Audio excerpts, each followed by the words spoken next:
البديل الأقوى لموقع أمازون والمنافس الشرس، ملايين الزيارات سنويا ومبيعات بمليارات الدولارات وأسعار لا تقبل المنافسة. أي حاجة بتدور عليها من الإبرة للصاروخ هتوصلك لحد باب بيتك أينما كنت. العملاق الصيني وأسطورة التجارة الإلكترونية علي إكسبريس، وأينما وجدت التجارة الإلكترونية وجد التسويق بالعمولة. كل حاجة محتاج تعرفها عن التسويق بالعمولة الموقع علي إكسبريس هتلاقيها في فيديو النهارده. وزي ما اتعودنا مع بعض على القناه هنا بالشرح العملي والخطوات التفصيليه الممله، ازاي تقدم على برنامج التسويق بالعموله الموقع علي اكسبريس وتتقبل من اول مره، وطبعا ازاي تستلم ارباحك وتضيف حسابك البنكي على الموقع، وطبعا الاهم من كل ده ازاي هنسوق منتجات موقع علي اكسبريس وهنسوقها فين. كل هذا واكثر هتلاقيه في فيديو النهارده. بسم الله نبدا ويلا بينا.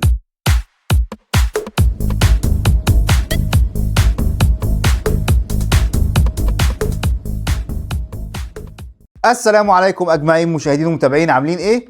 يا رب تكونوا بخير. الفيديو ده بناء على طلب الجماهير العريضه، وبصراحه انا اتاخرت فيه شويه، يعني بتجيلي طلبات كتير جدا سواء على الكومنتات هنا في القناه او على الانستجرام، عايزين فيديو الموقع علي اكسبريس. ماشي يا عم، احنا عنينا للمتابعين والمشاهدين، بس في نقطه صغيره كده الاول محتاج ان انت تعرفها من باب المصداقيه. يعني انا ما اشتغلتش على موقع علي اكسبريس قبل كده، يعني من ساعه ما عملت القناه هنا، وكل اللي متابعني عارف ان انا شغلي كله على موقع امازون، ومعظم الفيديوهات والشرح والكورسات برضو على موقع امازون. فانا جاي معاك على السكه وعلى الدغري يا عم الحاج، وبقول لك من اولها كده بلبل ما اشتغلش على موقع علي اكسبريس قبل كده، والاكونت اللي هنعمله مع بعض ده هو اول اكونت ليا. كل الحكايه ان انا جالي طلبات كتير جدا على موقع علي اكسبريس، وهو الموقع شبيه بنسبه كبيره لموقع امازون اللي انا اتهرست فيه، فاحنا مش هنخرج بره المجال يعني. فانا مش جاي النهارده اقول لك يا الهي لقد ربحت الاف الدولارات من هذا الموقع، لا لا خالص. انا جاي اشرح لك الموقع واعرفك انت ممكن تعمل ايه، وافتح لك سكه وربنا يفتحها في وشك وفي وشنا جميعا. ودي كانت جزئيه مهمه كده كان يهمني ان انت تعرفها. ايه قصه موقع علي اكسبريس ده بقى؟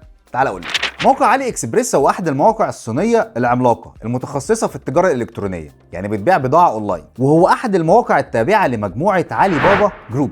ايوه، يعني موقع علي بابا وعلي اكسبريس نفس الشركه، بس مع الاختلاف ان موقع علي بابا بيبيع بالجمله، يعني بيتعامل مع التجار اكتر من المستهلكين. يعني علشان تشتري منه لازم تخش تجيب لك 500 حته كده ولا 1000 حته، على عكس موقع علي اكسبريس بيتعامل بالتجزئه عادي. طب ليه بقى موقع علي اكسبريس اكتسب الشهره الجامده قوي دي على مستوى العالم، وتقريبا كده هو المنافس الاول لموقع امازون؟ ده بقى بسبب الاسعار الخرافيه اللي بيبيع بيها الموقع. يعني حرفيا ممكن تلاقي الحاجه على امازون ب 10 دولار وتروح تلاقيها على علي اكسبريس هي ب 2 دولار. طب وده ليه بقى ان شاء الله؟ يعني هم قاصدين يخسروا ولا بضاعتهم مضروبه؟ والله بص يا عم الحاج، هم لا قاصدين يخسروا ولا بضاعتهم مضروبه. كل الحكايه ان موقع علي اكسبريس، او بمعنى اصح مجموعه علي بابا، بتتعامل مع المصانع مباشره، على عكس موقع امازون اللي بيتعامل مع تجار التجزئه اكتر. طيب وده بقى هيفرق في ايه؟ تعال اقول لك. في الطبيعي ان انت بيكون عندك مصنع بيصنع منتج، وبعدين بيجي مورد بيشتري المنتج ده من المصنع، وبعد كده بيجي تاجر جمله يشتري المنتج ده من المورد، وبعد كده بيجي تاجر تجزئه يشتري المنتج ده من تاجر الجمله، وبعدين تاجر التجزئه ده يحط لك المنتج على امازون يعرضه لك، حضرتك تخش تشتريه. فهمت حاجه؟ وطبعا كل واحد من دول حاطط هامش الربح بتاعه قبل ما يبيع، ده غير طبعا مصاريف الشحن والجمارك ما بين كل واحد والتاني. انما بقى موقع علي اكسبريس بيتعامل مع المصنع مباشره، يعني بيعرض لك البضاعه بتاعه المصنع، يعني كل السلسله اللي احنا حكيناها دي بلح، انت من المصنع لسعادتك. فعشان كده حضرتك بتلاقي المنتجات بالاسعار اللي انت شايفها دي. طيب انا بقى دلوقتي كمسوق بالعموله اشتغل على امازون افضل ولا اشتغل على علي اكسبريس؟ والله بص، بالنسبه لي اسعار علي اكسبريس سلاح ذو حدين. من ناحيه هي بتشجع الناس ان هي تشتري، تمام، انا معاك في النقطه دي، بس من الناحيه التانيه عمولتك على السعر البسيط ده هتبقى حاجه صغيره، فحضرتك طبعا محتاج تبيع كميات كبيره علشان تعمل ربح محترم. هو برضو على امازون محتاج تبيع كميات كبيره بس مش بنفس الكميه دي، ولكن تقف كده وتعمل ستوب، علشان في ميزه موجوده في موقع علي اكسبريس مش موجوده في موقع امازون، هتقلب معاك الترابيزه 180 درجه. والميزه دي ان موقع علي اكسبريس بيتعامل مع البنوك المصريه. يعني لو حضرتك فاتح حساب في اي بنك مصري عادي جدا، بنك الاهلي، بنك مصر، بنك القاهره، ايا كان البنك اللي انت فاتح فيه، ممكن تربط الحساب بتاعك على الموقع وتستقبل عليه ارباحك عادي جدا، مفيش اي مشاكل. على عكس طبعا موقع امازون اللي دوخنا ما بين البنوك الاجنبيه والبنوك الاونلاين، لان حضرته ما بيتعاملش مع البنوك المصريه. ودي بالنسبه لي ميزه تنافسيه كبيره لصالح موقع علي اكسبريس. تعالى بقى بعد المقدمه الطويله قوي دي وكل الرغي اللي احنا قاعدين نرغيه ده، نروح لموقع علي اكسبريس ونشوف ازاي هنقدم على برنامج التسويق بالعموله ونرجع تاني. طيب يلا بينا كده واحده واحده، وعايزك تركز معايا. هنروح نفتح عمك جوجل وهتكتب علي اكسبريس افيليت، واول شارع على ايدك الشمال هتتوكل على الله وتدخل فيه. هيفتح لك الصفحه الجميله دي علشان يعرفك ببرنامج الافيليت الخاص بالموقع. هتلاقيه بيقول لك ان احنا عندنا اكتر من 150 مليون منتج ممكن تشتغل عليهم افيليت، وعندك نسبه الكوميشن البيزك بتاعها 9%، وساعات بتوصل لحد 90% على منتجات معينه، وان البرنامج ده متاح في اكتر من 200 دوله. طيب هنسيبنا بقى من كل الهري ده ويلا بينا نعمل تسجيل. هتيجي هنا وهتدوس على كلمه ستارت ايرنينج، وبعدين اول خطوه معانا وطبعا الخطوه المعتاده، دخل الايميل بتاعك. وهنا ممكن تختار انك تدخل الايميل بتاعك مانيوال او ان انت تعمل ساين اب بجوجل. انا عن نفسي هختار جوجل، وبعدين هختار الجيميل بتاعي، ودي خطوه سهله مفيش فيها اي مشكله. وبعدين هيدخلك على الصفحه اللي انت بتملى فيها البيانات الاساسيه بتاعتك. اول حاجه بيطلبها منك هو البريد الالكتروني، وهتلاقيه كاتبه لك اوتوماتيك عشان احنا لسه كاتبينه من شويه. وبعدين بيطلب منك كود تاكيد هيتبعت لك على الايميل بتاعك، وعلشان الكود ده يتبعت لك هتيجي هنا وهتدوس على كلمه ارسال. وبعدين اول ما الكود يوصلك هتكتبه هنا ونكمل بقيه الخطوات. وبعدين الخطوه اللي بعد كده بيطلب منك رقم التليفون بتاعك، هتكتبه برده من غير الزيرو اللي في الاول.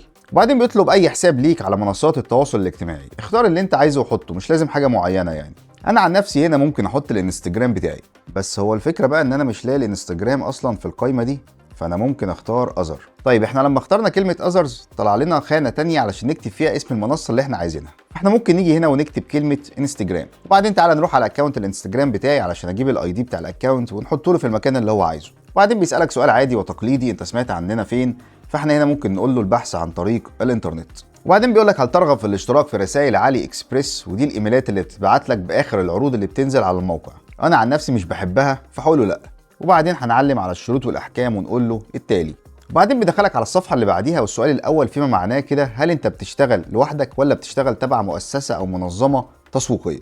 فاحنا طبعا بنشتغل لوحدينا ومع نفسنا، فهنعلم هنا. وبعدين هيطلع لك شويه اختيارات كده ويقول لك طيب بما انك بتشتغل لوحدك ايه الوسائل اللي انت بتستخدمها، فاحنا ممكن نقول له صناعه المحتوى.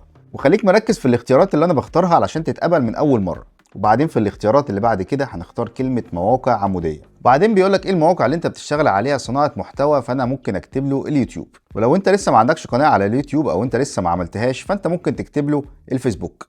هتمشي معاك عادي جدا ومفيش اي مشاكل، وده بناء عن تجربه احد الاصدقاء يعني، فما تقلقش. وبعدين في الخانه اللي بعد كده بيطلب منك لينك الاكونت اللي انت كتبته، فانا هحط له لينك القناه بتاعتي. وزي ما اتفقنا لو انت هتكتب له فوق فيسبوك برده ممكن تحط له اكونت الفيسبوك بتاعك، مفيش اي مشكله.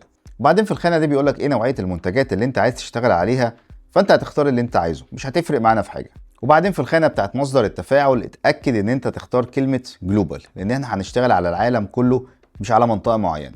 وبعد كده هنقول له تسليم. وبعدين هتلاقيه بيقول لك ان الحساب بتاعك دلوقتي بيتراجع، واستنى مننا رساله على الايميل خلال 3 ايام. طيب بعد ما هتتقبل ان شاء الله هيتبعت لك ميل زي اللي انت شايفه قدامك ده، وبيقول لك الحساب بتاعك جاهز للشغل. هندخل على اللينك اللي هو بعته لنا في الايميل علشان يودينا على حساب التسويق بالعموله بتاعنا. هيدخلك على الصفحه دي اللي هي صفحه الداشبورد اللي انت هتتابع فيها كل ارقامك ومبيعاتك وارباحك على الموقع. طيب هي الصفحه سهله ومفيش فيها اي مشاكل، وهتلاقي نفسك بتفهمها لوحدك، بس انا بالنسبه لي في حاجتين مهمين جدا لازم تعرفهم. الحاجه الاولانيه لو جيت بصيت معايا على اليمين هنا هتلاقيه مكتوب اكونت اوفر فيو، وده الرصيد بتاعك الجاهز من الارباح ان هو يتحول لك. طيب تعالى ندخل عليها علشان في معلومه مهمه جدا لازم اعرفها لك. لو بصيت معايا كده فوق هتلاقي كاتب لك معلومه بيقول لك ان الحد الادنى للتحويل اللي انت ممكن تعمله $16، وده علشان مصاريف التحويل اصلا $15. طيب هنا بقى معلم في سؤال بيطرح نفسه، هو انا اصلا هحول على ايه؟ ما هو انت عشان تعمل التحويل لازم في حساب بنكي تحول عليه. تعالى بقى نشوف ازاي نضيف الحساب البنكي بتاعنا على الموقع.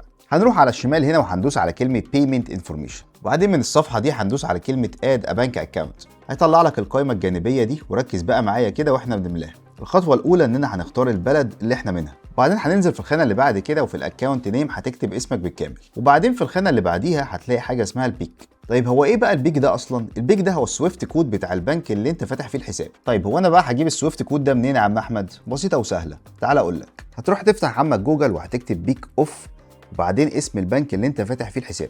يعني مثلا هنكتب كلمه بيك اوف ناشونال بانك اوف ايجيبت اللي هو البنك الاهلي المصري. وبعدين لو جيت دوست هنا هتلاقيه يطلع لك السويفت كود او البيك بتاع البنك اللي انت عايزه. وخد بالك ان السويفت كود ده بتبقى حاجه موحده على مستوى البنك كله، مش زي الحساب اللي هو بيبقى خاص بيك انت بس. فاحنا هناخد السويفت كود اللي طلع لنا ده كوبي، ونروح في الخانه بتاعت البيك اللي احنا بنملاها ونحطه بيست.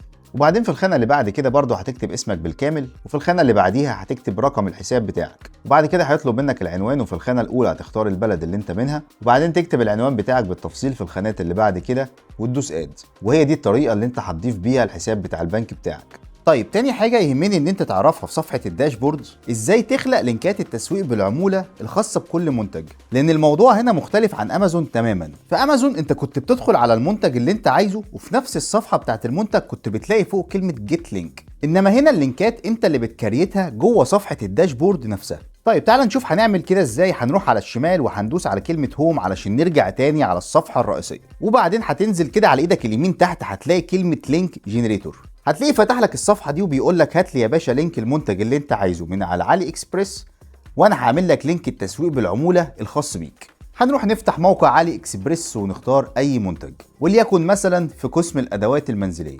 ولو انت متابعني من الاول كده هتعرف ان ده القسم المفضل بالنسبه لي عموما في حوار التسويق بالعموله ده. وتعالى مثلا نختار الحله اللي شكلها حلو دي. المنتج ده عامل مبيعات كويسه وكمان نزل عليه خصم 50%. طيب بعد ما هتفتح الصفحه اللي فيها المنتج هتطلع لي فوق خالص كده وتجيب لي اللينك بتاع الصفحه وتاخده كوبي. وبعدين هنرجع على الصفحه بتاعت اللينك جنريتور بتاعتنا ونحط اللينك بيست، وبعدين ندوس على جيت تراكنج لينك. هتلاقي يا معلم طلع لك لينك التسويق بالعموله بتاعك في اقل من ثانيه. واللينك ده بقى ممكن تاخده كوبي وتحتفظ بيه كده في اي نوتة بره زي ما علمتك قبل كده. وهي دي كده طريقه كرياتة اللينكات في علي اكسبريس. طيب كده النص السهل خلص. عملنا حساب على الموقع واتقبلنا الحمد لله، وبصينا بصه على الداشبورد، وكمان علمتك ازاي تجيب لينك التسويق بالعموله لاي منتج انت عايزه، وكمان ازاي تضيف الحساب البنكي بتاعك على الموقع. تعالى بقى نروح للجزء الصعب من القصه النهارده، وازاي هنسوق منتجات علي اكسبريس. ولكن قبل ما اقول لك هنسوق ازاي، في معلومه مهمه جدا لازم تعرفها، والمعلومه دي بصراحه هي فرق ما بين موقع امازون وموقع علي اكسبريس، وللامانه يعني هي لصالح علي اكسبريس برضه. طب ايه الفرق ده بقى يا عم احمد؟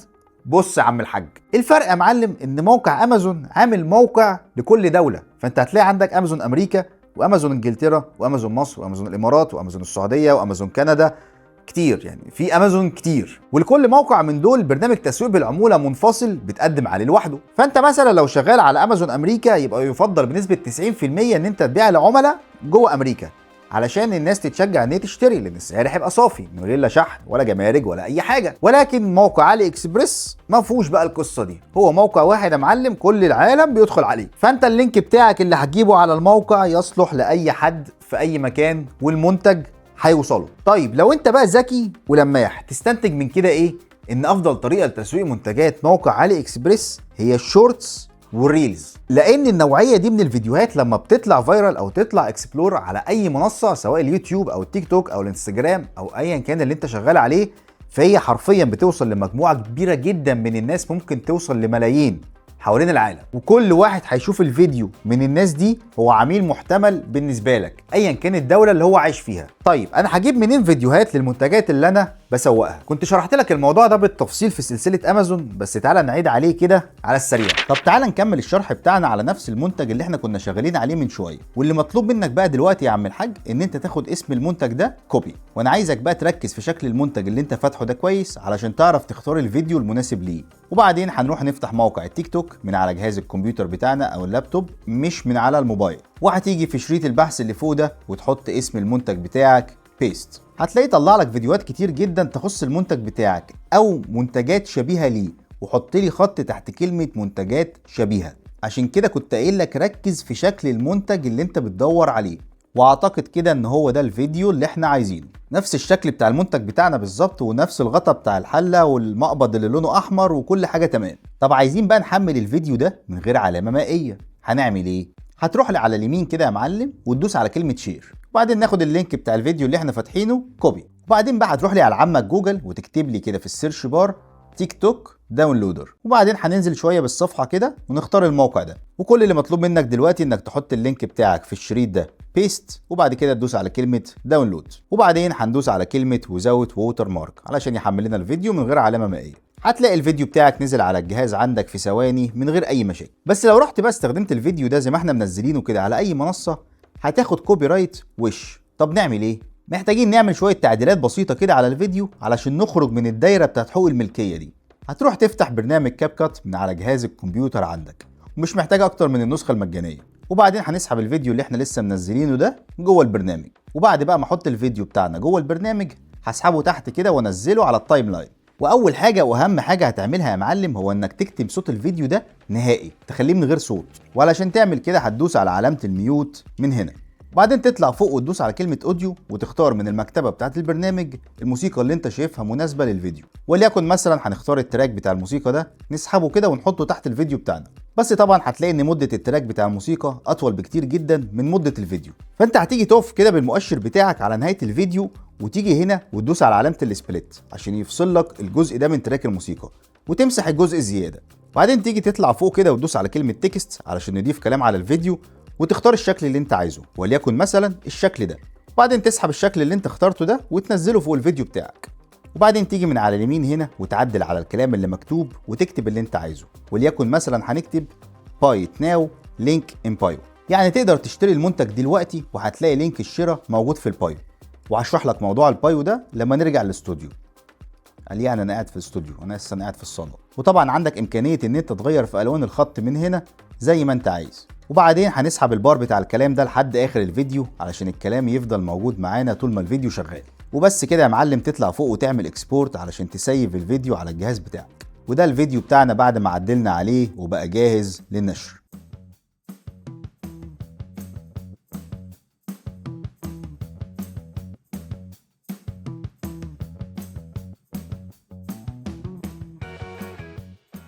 وده كان مثال صغير كده لازاي تجيب فيديو للمنتج بتاعك وازاي تعدل عليه علشان تتفادى حقوق الملكيه. ولو عايز بقى تفاصيل اكتر من كده ارجع لسلسله امازون، هتلاقيني شارح الجزئيه دي بالتفصيل الممل يعني. طيب كده احنا معانا فيديو او فيديوهات بقى، ما انت هتعمل اكتر من فيديو للمنتج الواحد.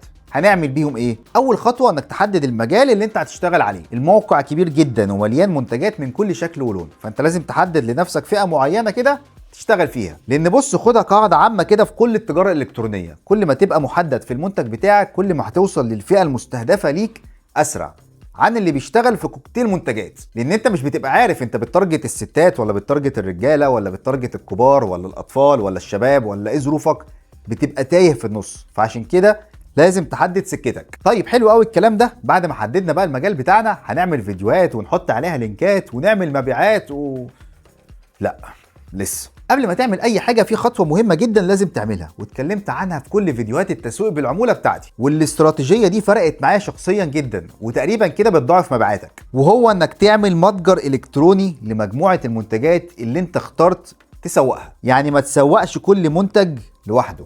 يعني لما تيجي تعمل اكونت على السوشيال ميديا ايا كان المنصه اللي انت هتشتغل عليها، ما تجيش في الوصف بتاع الفيديو او في الكومنت المثبت وتحط لينك التسويق بالعموله بتاع المنتج ده. عود نفسك لينكاتك كلها تبقى في مكان واحد، او بمعنى تاني في متجر واحد، او بمعنى تالت في معرض واحد. وبرضه تعود نفسك تكتب تحت كل بوست انت بتنزله او تحت كل فيديو كلمه لينك ان بايو. والبايو ده هو المكان اللي بيبقى تحت اسمك او الصوره بتاعتك في الاكونت بتاعك على السوشيال ميديا، سواء بقى الانستجرام او التيك توك او اي حته. وده بقى المكان اللي احنا هنحط فيه اللينك بتاعنا بتاع المتجر او المعرض او ايا كان انت عايز تسميه ايه، اللي احنا حاطين فيه كل المنتجات. والحركه دي اولا بتدي طابع احترافي للشغل بتاعك، ان انت عندك الستوري الخاص بيك ومكتوب عليه اسمك وحاطين فيه المنتجات بتاعتك، مش مجرد واحد بيسوق منتجات عشوائي وخلاص. ده غير ان انت بتدي فرصه للعميل ان هو يشوف كل المنتجات اللي عندك، مش المنتج اللي في الفيديو وخلاص. يعني ممكن لو ما عجبوش ده يشتري ده. هتلاقي في فيديو هنا على القناه انا نزلته شارح لك فيه ازاي تعمل متجر الكتروني لمنتجات التسويق بالعموله بتاعتك،